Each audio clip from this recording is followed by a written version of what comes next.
Halo, selamat pagi semuanya. Salam sehat. Perkenalkan, kami mahasiswi Universitas Nusa Cendana, Fakultas Keguruan Ilmu Pendidikan, jurusan PG PAUD semester 7. Di sini kami dari kelompok 3 dengan beranggotakan 13 orang akan membahas tentang tuna grahita. Selamat menyaksikan semuanya. Baik, teman-teman, di sini saya akan menjelaskan tentang apa itu tuna grahita. Nah, tuna grahita adalah istilah dalam bahasa Indonesia yang menggambarkan seseorang dengan keterbatasan intelektual atau intellectual disability. Nah, dilansir dari Special Olympic, tuna grahita atau keterbatasan intelektual adalah istilah yang digunakan ketika seseorang memiliki keterbatasan tertentu dalam fungsi dan keterampilan kognitif, termasuk komunikasi, keterampilan sosial, dan perawatan diri. Nah, hal tersebut membuat tunagrahita mengalami perkembangan yang lambat secara kecerdasan kognitif dan sosial dibanding dengan anak seumurannya. Nah, seseorang yang termasuk tunagrahita itu memiliki rentang IQ 70 sampai dengan di bawah 25. Nah, tunagrahita itu merupakan kondisi disabilitas di mana penderita itu memiliki keterbatasan dalam fungsi intelektual yang meliputi kecerdasan penalaran, pembelajaran, keterampilan kognitif, dan penyelesaian masalah. Nah, pengertian tunagrahita atau disebut dengan keterbelakangan mental itu juga ditandai dengan kecerdasan mental anak di bawah rata-rata yang meliputi berbagai keterampilan sosial, berkomunikasi, perawatan diri, dan kegiatan praktis sehari-hari. Adapun kondisi psikologis anak berkebutuhan khusus tunagrahita. Yang pertama, sulit memahami pembicaraan. Jadi, anak tunagrahita akan kesulitan untuk memahami sesuatu yang bersifat abstrak, sulit, atau berbelit-belit. Sehingga, dalam berkomunikasi dengan anak tunagrahita harus menggunakan bahasa yang sesederhana mungkin, berbicara secara perlahan, dan harus mengulangi pertanyaan beberapa kali hingga anak paham dengan pembicaraan tersebut. Yang kedua, sulit beradaptasi. Anak tunagrahita akan mengalami kesulitan dalam beradaptasi dan bertingkah laku. Mereka masih bisa memahami kondisi lingkungan, tapi mereka tidak tahu bagaimana seharusnya mereka merespon hal tersebut. Yang ketiga, kesulitan perkembangan perilaku. Seorang anak yang memiliki kekurangan tunagrahita akan memiliki keterbatasan dalam mengembangkan tingkah lakunya. Mereka sangat sulit mempelajari sikap tertentu, sehingga mereka akan kurang bisa bersikap yang sesuai dengan situasi yang dialaminya. Yang keempat itu tidak mampu memahami keberadaan dirinya. Jadi anak tunagrahita bisa menyadari situasi yang dialami, begitu pula dengan benda-benda maupun orang-orang di sekitarnya. Tetapi dia sulit untuk memahami keberadaan dirinya. Hal ini dikarenakan anak tunagrahita itu mengalami kesulitan dalam berbahasa, sehingga mereka sulit untuk menyampaikan perasaannya. Mereka sulit juga dalam memusatkan perhatiannya. Jadi yang kelima, kemampuan kognitif seorang anak tunagrahita itu sangat rendah.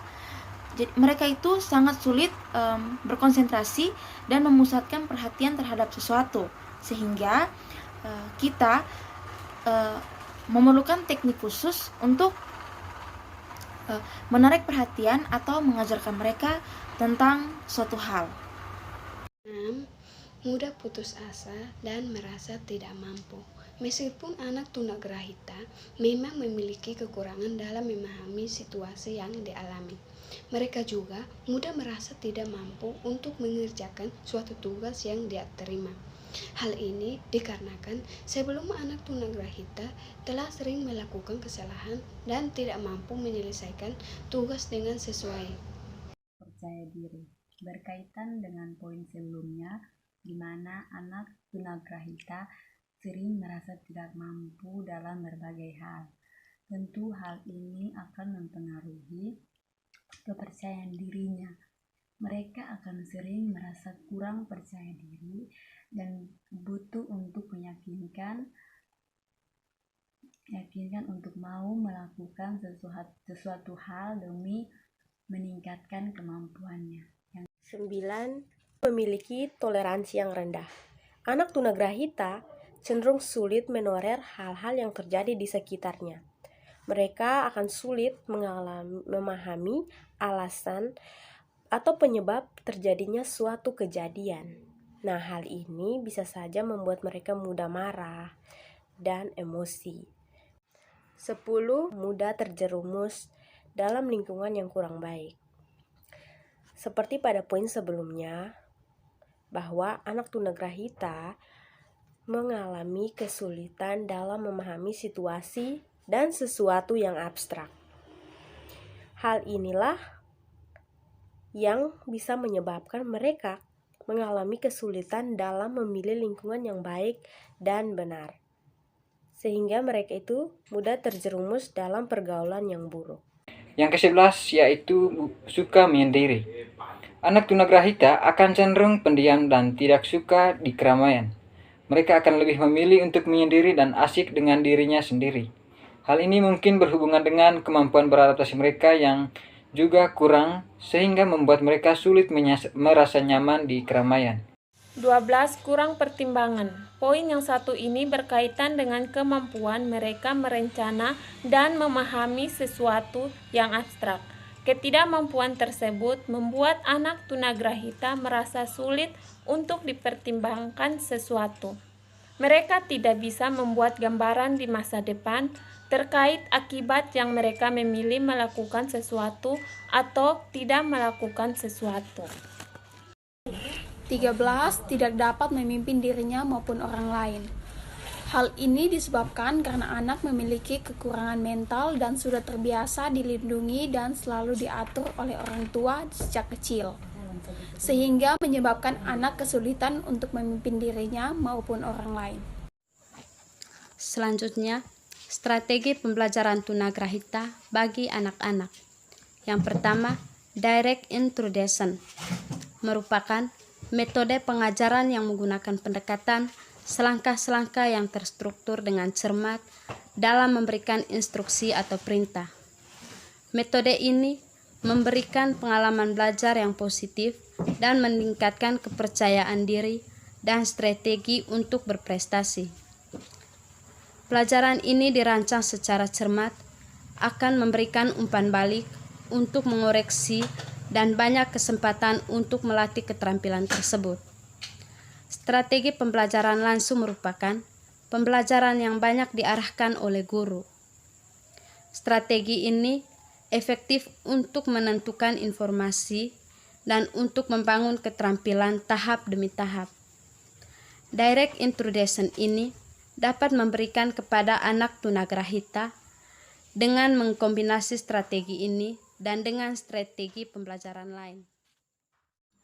Cooperative learning adalah pembelajaran kooperatif yang merujuk pada berbagai macam metode pembelajaran di mana para siswa bekerja dalam kelompok-kelompok kecil untuk membantu satu dengan yang lainnya dalam memahami materi pembelajaran. Kelompok belajar yang mencapai hasil belajar maksimal akan diberikan penghargaan. Pemberian penghargaan ini adalah untuk menumbuhkan dan meningkatkan motivasi siswa di dalam belajar.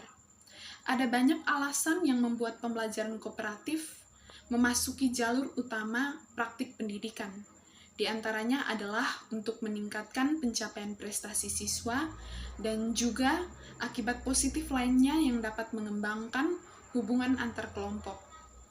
Penerimaan terhadap teman sekelas yang lemah dalam bidang akademik dan meningkatkan rasa harga diri. Alasan lainnya adalah tumbuhnya kesadaran bahwa para siswa perlu belajar untuk berpikir, menyelesaikan masalah dan mengintegrasikan serta mengimplikasikan kemampuan dan pengetahuan mereka. Yang ketiga, peer tutorial. Peer tutorial merupakan metode pembelajaran di mana seorang siswa dipasangkan dengan temannya yang mengalami kesulitan atau hambatan.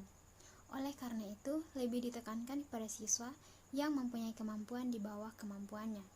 Tujuan pembelajaran peer tutorial yaitu yang pertama, meningkatkan pengetahuan para siswa. Yang kedua, meningkatkan kemampuan dan keterampilan siswa tentang cara memecahkan masalah agar mampu membimbing diri sendiri.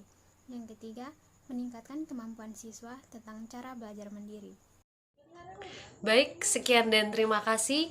Inilah pembahasan dari kelompok kami tentang tunagrahita.